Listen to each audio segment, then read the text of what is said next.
going to Grandma's house. Our family continued to grow together even as we moved apart. In 2009, we had one grandchild that lived near us and two that lived far away. We made an effort to see them as much as we could and spend a lot of time with them, and just like you, we took pictures and videos. Just before the far set of kids moved even further away, I made a DVD of some of the videos and family songs and things that we did together. Now, again, just before they moved further away, overseas, they had another baby.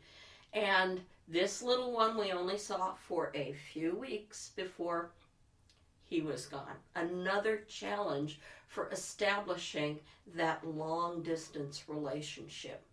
We stayed in touch as best we could.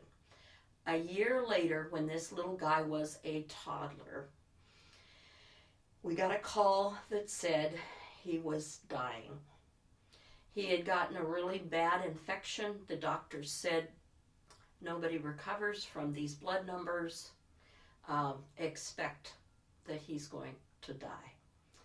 And so we hopped a plane as quickly as we could, not knowing what we were going to find on the other end. To our joy, we found that he had turned a corner. Through care and prayer, he was getting better, and now he was expected to live. We expected a wonderful reunion, but we also knew that this was a little guy that we hadn't seen since he was born, and he was under really hard circumstances. He had tubes, and he had been poked, and he had machines, and he had not felt well, and he had just suffered so much for this little toddler guy. So when we came to the hospital room, we were going to be content to stand in the corner, stay away, don't touch, don't frighten him. Instead, what we got was this huge smile, Grandma and Grandpa, arms uplifted, come touch me, come love me.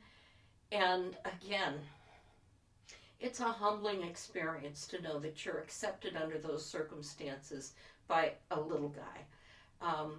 He had just started on some food again. They were having a little trouble getting him to eat, so we played the disappearing food game. He was the magic disappearing machine for the food, and he got all of his food down that they had given him. What a joy to be able to have a family reunion under those circumstances that went that well.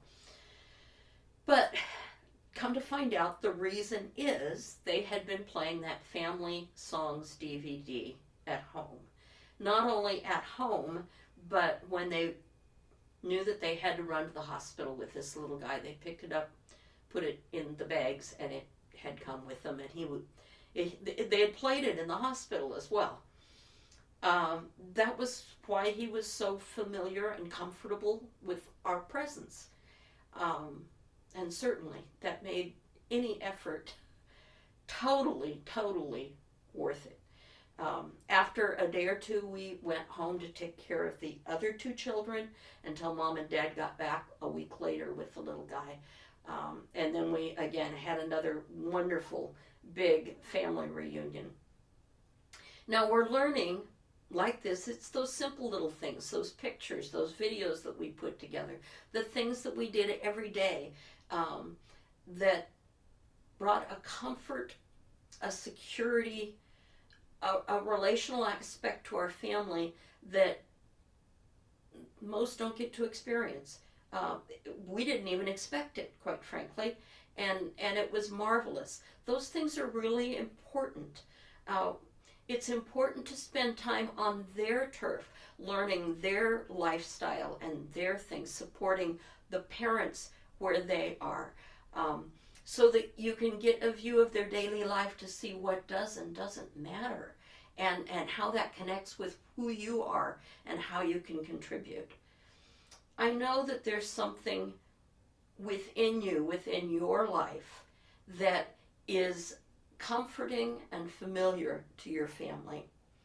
And I pray that you'll spend enough time with them to figure out what that is, what that something is that you can share and do together that you can use to build your family up. We're going to Grandma's house. We're going to Grandpa's house. We're going to Grandma's house.